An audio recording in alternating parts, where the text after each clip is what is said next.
Assalamualaikum warahmatullahi wabarakatuh. Perkenalkan, nama saya Sinta Fanindia Maharani, NIM 2021120025, kelas akuntansi A. Di sini saya akan membahas bab manajemen strategik. Dalam bab ini, kita akan membahas bagian penting dari perencanaan yang dilakukan manajer dalam mengembangkan strategi organisasi. Setiap organisasi mempunyai strategi untuk melakukan apa yang harus dilakukannya, dan manajer harus mengelola strategi itu secara efektif. Jadi, apa sih manajemen strategi itu? Jadi, manajemen strategi adalah apa yang dilakukan manajer untuk mengembangkan strategi organisasi. Misalnya, dalam kehidupan sehari-hari, kita menggunakan barang yang fungsinya sama, akan tetapi berbeda model dari beberapa perusahaan yang berbeda. Misalnya, kita menggunakan hijab dalam kehidupan sehari-hari, akan tetapi hijab-hijab tersebut berasal dari perusahaan yang berbeda dengan kekuasaan yang berbeda pula. Jika kita membeli hijab Paris dari perusahaan A misalnya, dan ternyata hijab Paris itu dibuat dengan bahan yang tipis, dengan harga 15.000 per biji. Kemudian suatu hari kita membeli hijab dari perusahaan B, hijab Paris juga. Akan tetapi bahan ini lebih berkualitas bagus dengan harga 17.000 per biji. Hanya selisih 2.000 dari perusahaan A yang tadi. Tentu dengan hal tersebut, kita sebagai konsumen akan membeli hijab B dengan kualitas yang bagus dan harga terjangkau. Apalagi sekarang kan dengan adanya online shop yang memudahkan konsumen dalam memilih barang yang bagus dengan harga yang murah dari perusahaan yang bagus pula. Itulah salah satu contoh strategi perusahaan yang berhasil menggunakan manajemen strategik supaya produknya laku di pasaran dan membuat konsumen terpuaskan, serta modelnya tidak tertinggal dengan perusahaan lain. Jadi, dapat disimpulkan bahwa strategi adalah rencana mengenai sebuah organisasi akan melakukan sesuatu yang harus dikerjakan dalam bisnis. Bagaimana organisasi menang bersaing dan bagaimana cara memuaskan para pelanggannya agar dapat mencapai tujuannya. Kemudian salah satu istilah dalam manajemen strategik adalah model bisnis, yang bagaimana perusahaan akan menghasilkan uang dari produknya tersebut. Model bisnis perusahaan berfokus pada dua faktor. Faktor pertama, apakah pelanggan menghargai apa yang disediakan perusahaan, dan faktor kedua adalah apakah perusahaan dapat menghasilkan uang dari produk yang membuat konsumen tersebut terpuaskan. Kemudian, mengapa manajemen strategik itu penting? Alasan pertama, karena hal itu dapat membedakan seberapa baik kinerja perusahaan. Mengapa beberapa perusahaan berhasil sementara perusahaan lainnya gagal, meskipun menghadapi kondisi lingkungan yang sama? Jadi, dengan kata lain, bahwa organisasi yang menggunakan manajemen strategik mempunyai tingkat kinerja yang lebih tinggi, dan hal itu membuatnya cukup penting bagi para manajer. Alasan kedua, apabila situasi sedang berubah-ubah dan perusahaan sedang mengalami ketidakpastian di pasaran, maka dengan menggunakan proses manajemen strategik ini, manajer dapat memeriksa faktor-faktor yang relevan dan memutuskan tindakan apa yang akan diambil nanti. Selanjutnya adalah proses manajemen strategik. Proses manajemen strategik digunakan untuk memandu perencanaan, implementasi, dan evaluasi strategi. Jadi, strategi terbaik pun dapat saja gagal jika manajemen tidak mengimplementasi atau mengevaluasi strategi secara layak. Yang pertama, proses manajemen strategiknya adalah mengidentifikasi misi, tujuan, dan strategi organisasi saat ini. Maksudnya, sebuah organisasi membutuhkan misi, Dan misi inilah yang akan memaksa manajer untuk mengidentifikasi apa yang harus dilakukan organisasi dalam menjalankan bisnis. Yang kedua, pelaksanaan analisis eksternal meliputi dua, yaitu peluang dan ancaman. Misalnya, jika perusahaan telah menganalisis pasokan tenaga kerja di lokasi beroperasinya, maka perusahaan juga harus menunjukkan peluang apa yang dapat dieksploitasi perusahaan. Kemudian proses yang ketiga, pelaksanaan analisis internal meliputi kekuatan dan kelemahan. Kekuatan adalah semua aktivitas organisasi yang dikerjakan dengan baik atau sumber daya yang unik.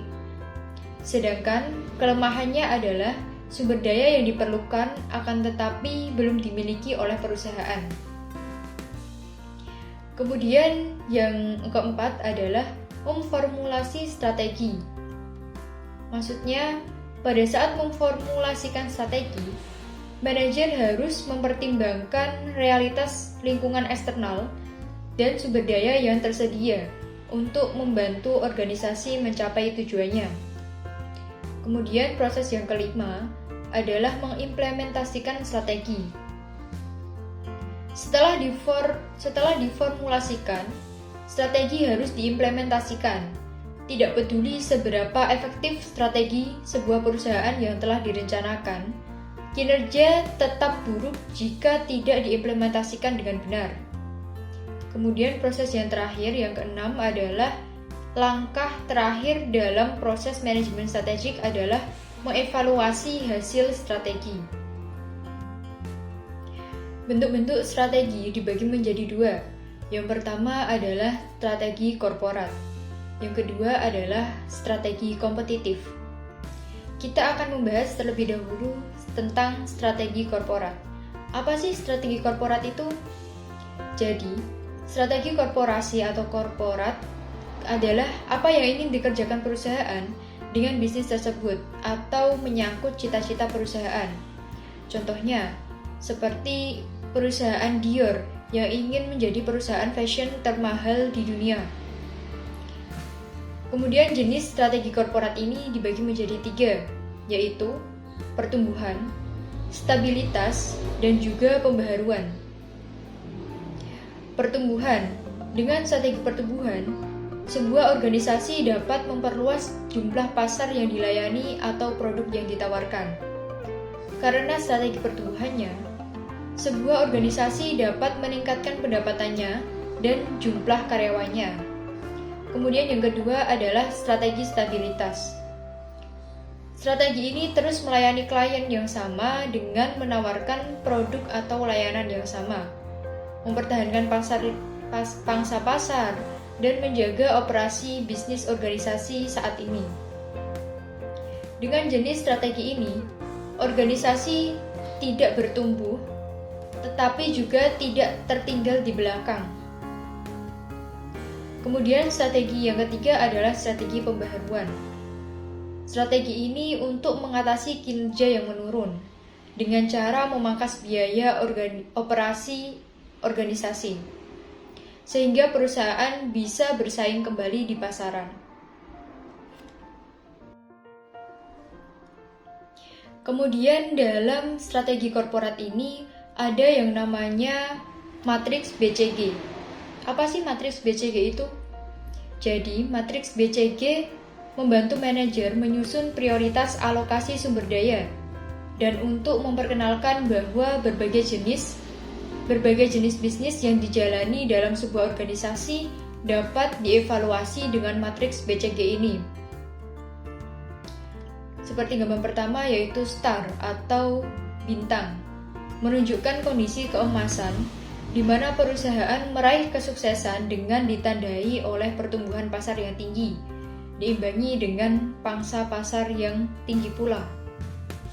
Kemudian yang kedua ada tanda tanya, merupakan indikator yang menunjukkan bahwa perusahaan sedang bergantung pada suatu hal untuk tetap menjalankan bisnisnya. Misalnya, bergantung pada kondisi keuangan di mana perusahaan membutuhkan dana tambahan untuk meningkatkan pangsa pasar di saat pertumbuhan pasar yang dijalankannya tinggi. Kemudian yang ketiga adalah sapi perah. Dalam keadaan di mana perusahaan mencapai kesuksesan dengan memperoleh pendapatan yang berlebih dari pangsa pasar relatif rendah. Sehingga tanpa berinvestasi, perusahaan tetap dapat mengembangkan bisnisnya, bahkan membuka cabang baru dengan bermodalkan pendapatan yang telah dihasilkan. Kemudian gambar yang keempat adalah anjing, menunjukkan bahwa perusahaan sedang dalam kondisi yang buruk. Karena selain pangsa pasar rendah, pertumbuhan pasar juga rendah. Oleh karena itu, dalam kondisi seperti ini, kemungkinan besar perusahaan akan menutup bisnis yang dijalankannya. Kemudian kita masuk ke dalam strategi kompetitif. Apa sih strategi kompetitif itu? Jadi, strategi kompetitif adalah strategi tentang bagaimana organisasi akan bersaing dalam bisnisnya, sehingga mampu bersaing di pasar primer atau utamanya. Sebuah perusahaan dikatakan kompetitif apabila memiliki keunggulan kompetitif, seperti sesuatu yang unik yang tidak dimiliki oleh perusahaan lain. Nah, strategi kompetitif ini dibagi menjadi 3. Yang pertama adalah peran keunggulan kompetitif. Artinya, jika perusahaan mampu meningkatkan kualitas dan keandalan produknya yang unik secara berkelanjutan, maka perusahaan tersebut mempunyai keunggulan kompetitif yang tidak dapat diambil oleh perusahaan lain. Kemudian yang kedua, mempertahankan keunggulan kompetitif. Artinya, tidak semua organisasi mampu mengeksploitasi sumber dayanya secara efektif. Akan tetapi, suatu organisasi harus mampu mempertahankan keunggulan tersebut, yaitu harus mampu mempertahankan sisi pembedanya. Meskipun ada tindakan pesaing atau perubahan evolusioner dalam industri yang digelutinya. Namun, dengan menggunakan manajemen strategik ini, manajer dapat memposisikan organisasinya dengan lebih baik untuk mendapatkan keunggulan kompetitif yang tahan lama. Kemudian yang ketiga, ada strategi kepemimpinan biaya, yaitu produknya harus dianggap mempunyai kualitas yang sebanding dengan produk yang ditawarkan oleh pesaing, atau setidaknya harus dapat diterima oleh para pembeli. Yang kedua adalah strategi diferensiasi. Tadi strategi yang pertama adalah strategi kepemimpinan biaya. Yang kedua adalah strategi diferensiasi, yaitu perbedaan produk bisa berasal dari kualitas yang sangat tinggi, layanan yang luar biasa, desain inovatif, kapabilitas teknologi, atau bisa saja karena citra merek yang positif yang tidak biasa. Kemudian yang ketiga adalah strategi fokus. Strategi ini fokus pada layak atau tidaknya ukuran segmen dan apakah organisasi dapat menghasilkan uang dengan melayani segmen tersebut. Kemudian kita masuk ke dalam masalah manajemen strategik saat ini. Masalah manajemen strategik saat ini timbul karena adanya persaingan global yang lebih ketat, seperti fleksibilitas strategik, yaitu kapabilitas untuk menetap dari perusahaan lingkungan eksternal yang utama. Kemudian yang kedua ada berkomitmen pada sumber daya secara tepat, agar sumber daya ini mudah ditemukan dan tidak merugikan orang lain. Perusahaan juga harus bertanggung jawab atas sumber daya ini. Misalnya kalau dari alam misal bahannya, maka perusahaan harus wajib melakukan reboisasi. Kemudian yang ketiga, menyadari ketika keputusan strategik itu tidak berhasil. Jika dalam perusahaan strategik tersebut tidak berhasil, maka harus mengambil jalan lain, memutuskan strategi yang lain. Tidak boleh hanya diam dalam satu tempat saja. Baik, selanjutnya ada beberapa isu manajemen strategik. Yang pertama yaitu strategi korporat lebih cocok untuk perusahaan kecil karena strategi korporat dinilai lebih sederhana dan lebih mudah untuk dipahami. Kemudian, strategi kompetitif akan lebih tepat digunakan oleh perusahaan besar, di mana perusahaan akan mengedepankan keunggulan kompetitif. Selain itu, perusahaan juga dapat mencari banyak alternatif yang lain dalam menyusun strategi. Yang ketiga adalah bahwa dalam dunia bisnis, etika bisnis harus diterapkan di segala lini perusahaan. Dengan etika bisnis yang baik dan etis, maka akan membawa dampak positif bagi perusahaan. Di antaranya adalah loyalitas karyawan, dukungan masyarakat sekitar, dan juga penilaian yang baik dari pelanggan. Yang keempat adalah pemanfaatan internet secara maksimal untuk mendistribusikan barang dagang dengan lebih efisien. Yang kelima adalah misi dan komitmen perusahaan. Setiap perusahaan pasti memiliki misi atau tujuan yang disertai dengan komitmen dalam menjalankan usaha bisnisnya, di mana komitmen ini menjadi suatu hal yang dapat meyakinkan pelanggan terhadap perusahaan.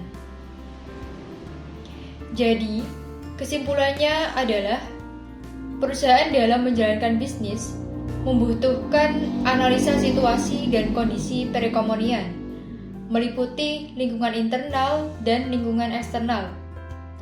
Perusahaan yang dibutuhkan untuk menentukan strategi apa yang paling tepat dan efisien. Karena dengan strategi yang efisien, perusahaan dapat menghadapi setiap permasalahan dengan keputusan yang sederhana dan mudah. Selain itu, dengan memahami masalah dan isu manajemen strategi, juga akan membantu kita dalam menyusun strategi yang tepat. Maka sudah jelas ya, peran penting strategi dalam menunjang kegiatan perusahaan.